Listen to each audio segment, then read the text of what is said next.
بسم اللہ الرحمن الرحیم۔ اللہ کے نام سے شروع جو بڑا مہربان اور نہایت رحم کرنے والا ہے۔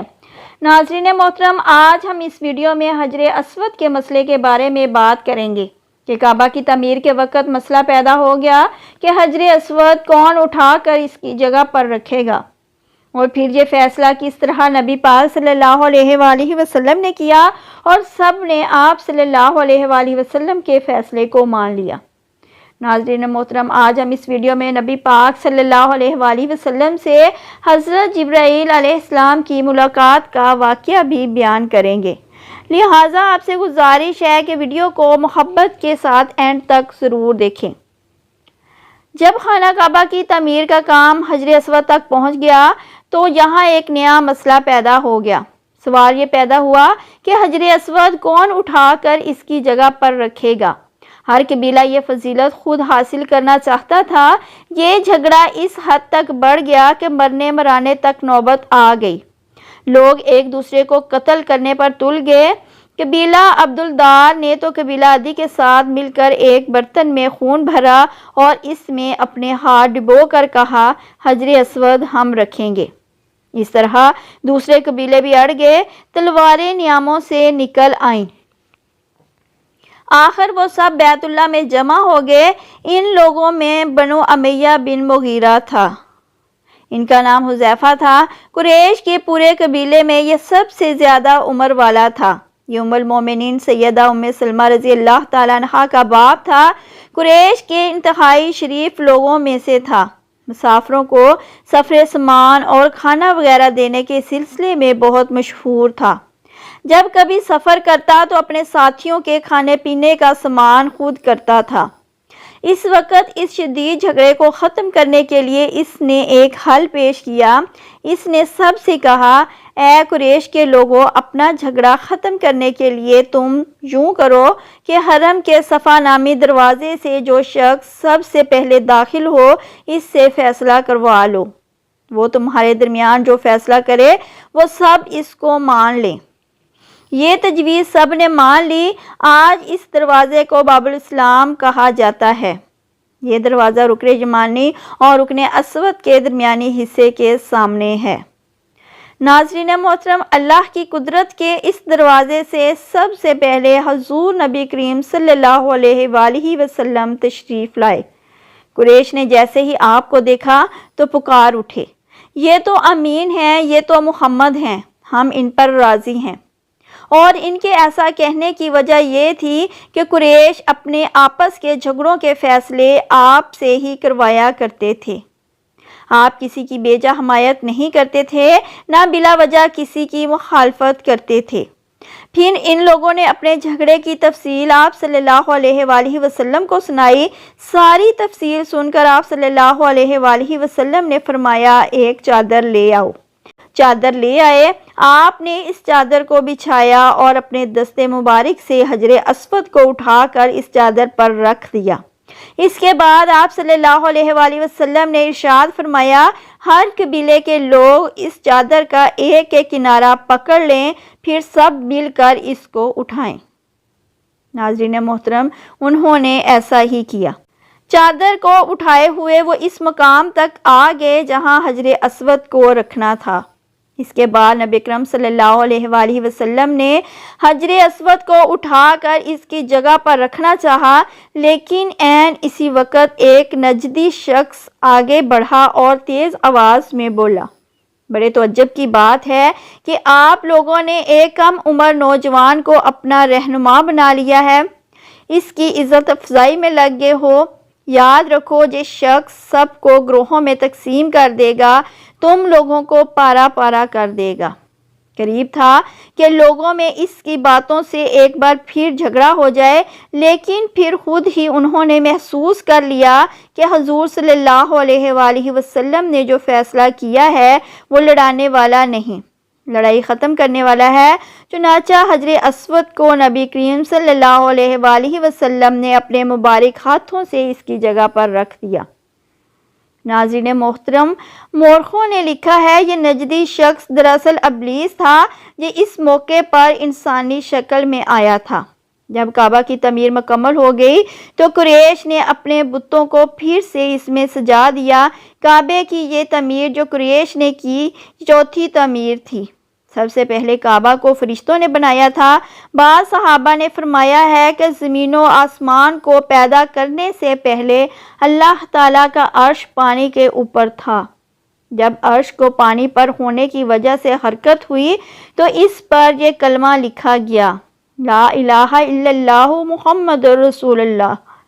اللہ تعالیٰ کے سوا کوئی معبود نہیں، محمد اللہ تعالیٰ کے رسول ہیں۔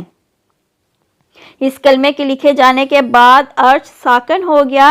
پھر جب اللہ تعالیٰ نے آسمانوں اور زمین کو پیدا کرنے کا ارادہ فرمایا تو اس نے پانی پر ہوا کو بھیجا۔ اس سے پانی میں موجیں اٹھنے لگیں اور بخارات اٹھنے لگے۔ اللہ تعالیٰ نے ان بخارات یعنی بھاپ سے آسمان کو پیدا فرمایا۔ پھر اللہ تعالیٰ نے کعبہ کی جگہ سے پانی کو ہٹا دیا۔ جگہ خشک ہو گئی، چنانچہ یہی بیت اللہ کی جگہ ساری زمین کی اصل ہے اور اس کا مرکز ہے۔ یہی خشکی بڑھتے بڑھتے 7 بر اعظم بن گئی۔ جب زمین ظاہر ہوگی تو اس پر پہاڑ قائم کیے گئے۔ زمین پر سب سے پہلا پہاڑ ابو قبیس ہے۔ پھر اللہ تعالیٰ نے فرشتوں کو حکم فرمایا، زمین پر میرے نام کا ایک گھر بناؤ تاکہ آدم کی اولاد اس گھر کے ذریعے میری پناہ مانگے۔ انسان اس گھر کا طواف کرے جس طرح تم نے میرے عرش کے گرد طواف کیا ہے تاکہ میں ان سے راضی ہو جاؤں۔ ناظرین محترم، فرشتوں نے حکم کی تعمیل کی۔ پھر آدم علیہ السلام نے خانہ کعبہ کی تعمیر شروع کی۔ اس کے بعد حضرت ابراہیم علیہ السلام نے خانہ کعبہ کی تعمیر کی۔ اس طرح قریش کے ہاتھوں یہ تعمیر چوتھی بار ہوئی تھی۔ حضور اکرم صلی اللہ علیہ وآلہ وسلم کی عمر مبارک 40 سال کے قریب ہوئی تو وحی کے آثار شروع ہو گئے۔ اس سلسلے میں سب سے پہلے آپ کو سچے خواب دکھائی دینے لگے۔ آپ جو خواب دیکھتے وہ حقیقت بن کر سامنے آ جاتا۔ اللہ تعالیٰ نے سچے خوابوں کا سلسلہ اس لیے شروع کیا کہ اچانک فرشتے کی آمد سے کہیں آپ خوف زدہ نہ ہو جائیں۔ ان دنوں ایک بار آپ صلی اللہ علیہ وآلہ وسلم نے سیدہ خدیجہ رضی اللہ تعالیٰ عنہا سے فرمایا، جب میں تنہائی میں جا کر بیٹھتا ہوں تو مجھے آواز سنائی دیتی ہے، کوئی کہتا ہے اے محمد، اے محمد۔ ایک بار آپ صلی اللہ علیہ وآلہ وسلم نے فرمایا، مجھے ایک نور نظر آتا ہے، یہ نور جاگنے کی حالت میں نظر آتا ہے، مجھے ڈر ہے اس کے نتیجے میں کوئی بات نہ پیش آ جائے۔ ایک بار آپ صلی اللہ علیہ وآلہ وسلم نے یہ بھی فرمایا، اللہ کی قسم مجھے جتنی نفرت ان بتوں سے ہے اتنی کسی اور چیز سے نہیں۔ ناظرین محترم، وحی کے لیے آپ کو ذہنی طور پر تیار کرنے کے لیے اللہ تعالیٰ نے فرشتے اسرافیل کو آپ کا ہمدم بنایا تھا۔ آپ ان کی موجودگی کو محسوس تو کرتے تھے مگر انہیں دیکھ نہیں سکتے تھے۔ اسی طرح آپ کو نبوت کی خوشخبریاں دی جاتی رہیں۔ آپ صلی اللہ علیہ وآلہ وسلم کو وحی کے لیے تیار کیا جاتا رہا۔ اللہ تعالیٰ نے آپ کے دل میں تنہائی کا شوق پیدا فرما دیا، چنانچہ آپ کو تنہائی عزیز ہو گئی۔ آپ غار حرا میں چلے جاتے اور وہاں وقت گزارتے۔ اس پہاڑ سے آپ کو ایک بار آواز بھی سنائی دی تھی، میری طرف تشریف لائیے اے اللہ کے رسول۔ اس غار میں آپ مسلسل کئی راتیں گزارتے، اللہ کی عبادت کرتے۔ کبھی آپ 3 راتوں تک وہاں ٹھہرے رہتے، کبھی 7 راتوں تک، کبھی پورا مہینہ ہی وہاں گزار دیتے تھے۔ آپ جو کھانا ساتھ لے جاتے تھے جب ختم ہو جاتا تو گھر تشریف لے جاتے۔ یہ کھانا عام طور پر زیتون کا تیل اور خشک روٹی ہوتا تھا، کبھی کھانے میں گوشت بھی ہوتا تھا۔ غار حرا میں قیام کے دوران کچھ لوگ وہاں سے گزرتے اور ان میں کچھ مسکین لوگ ہوتے تو آپ صلی اللہ علیہ وآلہ وسلم انہیں کھانا کھلاتے۔ غار حرا میں آپ عبادت کس طرح کرتے تھے، روایت میں اس کی وضاحت نہیں ملتی۔ علماء کرام نے اپنا خیال ضرور ظاہر کیا ہے۔ ان میں سے ایک خیال یہ ہے کہ آپ کائنات کی حقیقت پر غور و فکر کرتے تھے اور یہ غور و فکر لوگوں سے الگ رہ کر ہی ہو سکتا تھا۔ پھر آخرکار وہ رات آ گئی جب اللہ تعالیٰ نے آپ صلی اللہ علیہ وآلہ وسلم کو نبوت اور رسالت عطا فرمائی۔ آپ کی نبوت کے ذریعے اپنے بندوں پر عظیم احسان فرمایا۔ وہ ربیع الاول کا مہینہ تھا اور تاریخ 17 تھی۔